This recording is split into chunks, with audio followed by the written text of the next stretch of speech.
Indus tower ಆಡಳಿತ ಮಂಡಳಿ ವಿರುದ್ಧ ಕಾರ್ಮಿಕರ ಆಕ್ರೋಶ. ನಾವು ಒಂದು ಇಂಡಸ್ ಟವರ್ ಅಂತ ಒಂದು ಕಂಪನಿಯಲ್ಲಿ ಕೆಲಸ ಮಾಡ್ತಾ ಇದ್ದೀವಿ. ನಾವು 24 ಗಂಟೆ ಫೀಲ್ಡಲ್ಲಿ ಕೆಲಸ ಮಾಡ್ತಾ ಇದ್ದೀವಿ, 24x7. ಯಾವ ಕಾನೂನಲ್ಲೂ ಕೂಡ 24 ಗಂಟೆ ಕೆಲಸ ಮಾಡಬೇಕು ಅಂತ ಎಲ್ಲೂ ಇಲ್ಲ. ಆದರೂ ಕೂಡ ನಾವು ಕೆಲಸ ಮಾಡ್ತಾ ಇದ್ದೀವಿ ಇಡೀ ರಾಜ್ಯದಲ್ಲಿ. ಆದರೆ ನಮಗೆ ನಮ್ಮ ಕೆಲಸಕ್ಕೆ ತಕ್ಕನಾದ ವೇತನವನ್ನು ಕೊಡ್ತಾ ಇಲ್ಲ ಇದುವರೆಗೂ ಕೂಡ. ನಮ್ಮನ್ನು ಒಂದು ಜೀತದ ಹಾಳಾಗಿ ದುಡ್ಸ್ಕೊತಾ ಇದ್ದಾರೆ ಇವರು.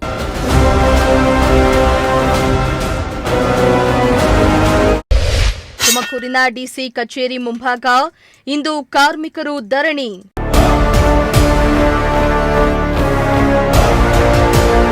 ತುಮಕೂರಿನ ಡಿಸಿ ಕಚೇರಿ ಮುಂಭಾಗ ಇಂದು ಕಾರ್ಮಿಕರು ಅನಿರ್ದಿಷ್ಟಾವಧಿ ಮುಷ್ಕರ ಮಾಡಲು ಮುಂದಾಗಿದ್ರು.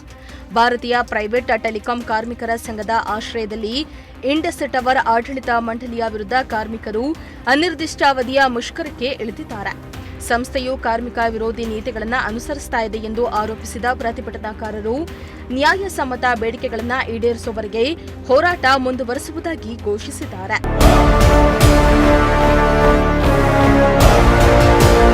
ಇನ್ನು ಕಾರ್ಮಿಕರು ತಮ್ಮ ಹಕ್ಕುಗಳನ್ನು ಕೇಳಲು ಮುಂದಾಗಿದ್ದು, ವಾರದ ವಿಶ್ರಾಂತಿ, ರಾಷ್ಟ್ರೀಯ ಹಾಗೂ ಹಬ್ಬದ ದಿನಗಳಲ್ಲಿ ರಜಾ ನೀಡುವಂತೆ ಆಗ್ರಹಿಸಿದ್ದಾರೆ.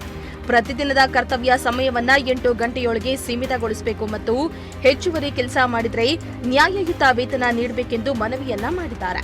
ಕರ್ತವ್ಯದ ವೇಳೆ ಅಪಘಾತ ಅಥವಾ ಸಾವು ಸಂಭವಿಸಿದಲ್ಲಿ ಕುಟುಂಬಕ್ಕೆ ಕನಿಷ್ಠ 25 ಲಕ್ಷ ಪರಿಹಾರ ನೀಡಬೇಕೆಂಬುದು ಅವರ ಪ್ರಮುಖ ಬೇಡಿಕೆಯಲ್ಲಿ ಒಂದಾಗಿದೆ. ಮುಖ್ಯವಾದ ಬೇಡಿಕೆ ಏನಂತಂದರೆ, ನಾವು ಒಂದು ಇಂಡಸ್ ಟವರ್ ಅಂತ ಒಂದು ಕಂಪನಿಯಲ್ಲಿ ಕೆಲಸ ಮಾಡ್ತಾ ಇದ್ದೀವಿ. ನಾವು 24 ಗಂಟೆ ಫೀಲ್ಡಲ್ಲಿ ಕೆಲಸ ಮಾಡ್ತಾ ಇದ್ದೀವಿ, 24x7. ಯಾವ ಕಾನೂನಲ್ಲೂ ಕೂಡ 24 ಗಂಟೆ ಕೆಲಸ ಮಾಡಬೇಕು ಅಂತ ಎಲ್ಲೂ ಇಲ್ಲ. ಆದರೂ ಕೂಡ ನಾವು ಕೆಲಸ ಮಾಡ್ತಾ ಇದ್ದೀವಿ ಇಡೀ ರಾಜ್ಯದಲ್ಲಿ. ಆದರೆ ನಮಗೆ ನಮ್ಮ ಕೆಲಸಕ್ಕೆ ತಕ್ಕನಾದ ವೇತನವನ್ನು ಕೊಡ್ತಾ ಇಲ್ಲ ಇದುವರೆಗೂ ಕೂಡ. ನಮ್ಮನ್ನು ಒಂದು ಜೀತದ ಹಾಳಾಗಿ ದುಡ್ಸ್ಕೊತಾ ಇದ್ದಾರೆ ಇವರು. ಜೀತದ ಹಾಳಿಗಿಂತ ಕೊನೆಯಾಗಿ ನಮಗೆ ಯಾವುದೇ ರೀತಿಯ ಕನಿಷ್ಠ ಸೌಲಭ್ಯ ಇಲ್ಲ. ಈ ಒಂದು ನಮ್ಮ ಇದರಲ್ಲಿ ಕನಿಷ್ಠ ವೇತನ ಅನ್ನೋದೇ ಇಲ್ಲ. ಮೊದಲನೇದಾಗಿ ನಮಗೆ ಮತ್ತು ವೈದ್ಯಕೀಯ ಸೌಲಭ್ಯ ಬೇಕು. ವೈದ್ಯಕೀಯ ಸೌಲಭ್ಯ ಆಗಲಿ, ಈ ಥರ ಜೀತದಾಳ ಅಂದರೆ ಅದರಲ್ಲಿ ಎಲ್ಲ ಸೇರ್ಕೊಂಡ್ಬಿಡುತ್ತೆ ಸರ್. ಜೀತದಾಳನ ಯಾವ ರೀತಿ ನೋಡ್ತಿರೋ ಆ ರೀತಿ ಅವ್ರಿಗೆ ಬೇಕಾಗಿರ್ತಕ್ಕಂಥದ್ದು ಕೆಲಸ ಅಷ್ಟೇ ಬೇಕು. ನಮ್ಮ ರಕ್ಷಣೆ ಅವ್ರಿಗೆ ಯಾವುದೇ ರೀತಿ ಬೇಕಾಗಿಲ್ಲ ಅವ್ರಿಗೆ. ಮತ್ತು ನಮಗೆ ಒಂದು ಸಮಾನವಾದ ಒಂದು ವೇತನ ಅನ್ನೋದಿಲ್ಲ. ಏನೋ ಒಂದು 10,000 15,000 ಕೊಡ್ತಾರೆ, ಅದರಲ್ಲೇ ಕೆಲಸ ಮಾಡಬೇಕು. 24 ಗಂಟೆ ನಾವು ಕೆಲಸ ಮಾಡಬೇಕು. ನಮ್ಮದು ಯಾವುದೇ ಸಮಸ್ಯೆ ಇದ್ದರೂ ಇಲ್ಲಿ ಯಾವುದೇ ರಜೆ ಹಾಕೋಂಗಿಲ್ಲ, ಏನಿಲ್ಲ. ಅದು ನಮಗೇ ಬಿಟ್ಟಂಥ ಕೆಲಸ. ಆ ರೀತಿ ಇವರು ಕೆಲಸ ಮಾಡಿಸ್ಕೊತಾ ಇದ್ದಾರೆ. ಮತ್ತು ನಮಗೆ ಏನಾದರೂ ಕರ್ತವ್ಯದಲ್ಲಿ ನಿರತರಾಗಿರೋ ಸಂದರ್ಭದಲ್ಲಿ ನಮಗೇನಾದ್ರು ಅಪಘಾತ ಆಗಿ ಸಾವು ಏನಾದರೂ ಆದರೆ ಅವರಿಗೆ ಒಂದು ಕನಿಷ್ಠ ಒಂದು 25 ಲಕ್ಷ ಒಂದು ಪರಿಹಾರವನ್ನು ಕೊಡಬೇಕು ಇವರು. ಆ ಒಂದು ಕೂಡ ಇದನ್ನು ಮಾಡ್ತಾ ಇಲ್ಲ ಇವರು.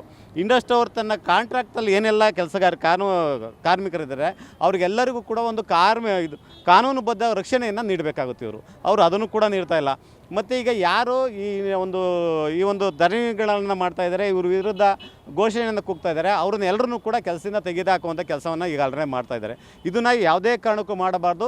ತಕ್ಷಣ ಅದನ್ನು ನಿಲ್ಲಿಸಿ ಅವರೆಲ್ಲರೂ ಕೂಡ ಅದೇ ಕೆಲಸದಲ್ಲಿ ಇವರು ಮುಂದುವರಿಸಬೇಕಿದು. ಇದು ಕಾನೂನುಬದ್ಧವಾಗಿ. ನಾವು ಯಾವುದೇ ಕಾನೂನು ಮೀರಿ ನಾವು ಯಾವುದನ್ನು ಕೇಳ್ತಾ ಇಲ್ಲ. ನಾಗರಾಜ್ ಅಂತ ಹೇಳ್ಬಿಟ್ಟು ನಾವು ಹೆಸರು. ಇದರ ಜೊತೆಗೆ ಎಲ್ಲ ಕಾರ್ಮಿಕರಿಗೆ ಕಾನೂನುಬದ್ಧ ರಕ್ಷಣೆಯೊಂದಿಗೆ ವೈದ್ಯಕೀಯ ಮತ್ತು ಅಪಘಾತ ವಿಮೆ ನೀಡುವಂತೆ ಒತ್ತಾಯಿಸಿದ್ದಾರೆ. ಇಂಡಸ್ ಟವರ್ ಆಡಳಿತ ಮಂಡಳಿಯು ಕಾರ್ಮಿಕರ ಬೇಡಿಕೆಗಳಿಗೆ ಸ್ಪಂದಿಸದಿದ್ದರೆ ರಾಜ್ಯ ವ್ಯಾಪಕ ಮಟ್ಟದಲ್ಲಿ ಹೋರಾಟ ತೀವ್ರಗೊಳಿಸಲಿದೆ ಎಂದು ಸಂಘದ ನಾಯಕರು ಎಚ್ಚರಿಕೆಯನ್ನ ನೀಡಿದ್ದಾರೆ. ಸರ್, ಇವಾಗ ನಾವು 24 ಅವರ್ ಡ್ಯೂಟಿ ಮಾಡ್ತಾ ಇದ್ದೀವಿ. ನೈಟ್ ಹೊತ್ತು ಇವಾಗ ಅಲಾರ್ಮ್ ಎಲ್ಲ ಬರ್ತವೆ. ಏನಾದರೂ ಟವರ್ ಪ್ರಾಬ್ಲಮ್ ಇದ್ದಾಗ ನೈಟ್ ಹೊತ್ತು 24 ಡ್ಯೂಟಿ ಇದ್ದಾಗ ನೈಟ್ ಹೊತ್ತೆಲ್ಲ ಹೋಗ್ತೀವಿ. ನೈಟ್ ಹೊತ್ತೆಲ್ಲ ಹೋದಾಗ ಬೈಕಲ್ಲೆಲ್ಲ ಹೋಗ್ತಿರ್ತೀವಿ. ಕಾಡುಗಳಲ್ಲೆಲ್ಲ ಟವರ್ಗಳಿರ್ತವೆ. ಅಲ್ಲಿ ಯಾವುದೇ ಥರ ರೋಡ್ ಸೇಫ್ಟಿ ಏನೂ ಇರಲ್ಲ. ಅಂಥ ಟೈಮಲ್ಲಿ ನಮಗೆ ನೈಟ್ ಹೊತ್ತು ಹೋಗೋದಕ್ಕೆ 4 ವೀಲರ್ ಏನಾದರೂ ಅವಕಾಶ ಕೊಡಬೇಕು. ಆಮೇಲೆ ರೋಡಲ್ಲಿ ಏನಾದರೂ ಆಕ್ಸಿಡೆಂಟ್ ಆಗಿ ಏನಾದರೂ ಸತ್ತೋದ್ರೆ, ಏನಾದರೂ ಆದರೆ ಅನಾಹುತ ಆದರೆ ನಮಗೊಂದು ಅದಕ್ಕೇನು ಫ್ಯಾಮಿಲಿಗೆ ಒಂದು ದುಡ್ಡು ಕೊಡೋ ಥರ ಮಾಡಿಕೊಡ್ಬೇಕು. ಆ ಥರ ರಕ್ಷಣೆ ಕೊಡಬೇಕು, ನಮಗೆ ಕನಿಷ್ಠ ವೇತನ ಕೊಡಬೇಕು. ಬೇಕೇ ಬೇಕು, ನ್ಯಾಯ ಬೇಕು ಎಂದು ಘೋಷಣೆ ಕೂಗಿದ ಕಾರ್ಮಿಕರು ಡಿಸಿ ಕಚೇರಿ ಆವರಣದಲ್ಲಿ ಪ್ರತಿಭಟನೆಯಲ್ಲಿ ತೊಡಗಿದ್ರು. ಅಧಿಕಾರಿಗಳು ಸ್ಥಳಕ್ಕೆ ಭೇಟಿಯನ್ನ ನೀಡಿ ಪರಿಸ್ಥಿತಿಯನ್ನ ಶಾಂತವಾಗಿಡಲು ಕ್ರಮ ಕೈಗೊಂಡಿದ್ದಾರೆ ಎಂದು ಒತ್ತಾಯಿಸಿದ್ರು. ಒಟ್ಟಾರೆ ಕಾರ್ಮಿಕರ ಸಮಸ್ಯೆಗೆ ಪರಿಹಾರ ಸಿಗುತ್ತಾ ಎಂಬುದನ್ನ ಕಾದು ನೋಡಬೇಕಾಗಿದೆ. ಕ್ಯಾಮರಾ ಪರ್ಸನ್ ರಾಕೇಶ್ ಜೊತೆ ದೀಪಕ್ ಕೆಂಕೆರೆ, ಪ್ರಜಾಶಕ್ತಿ ಟಿವಿ, ತುಮಕೂರು.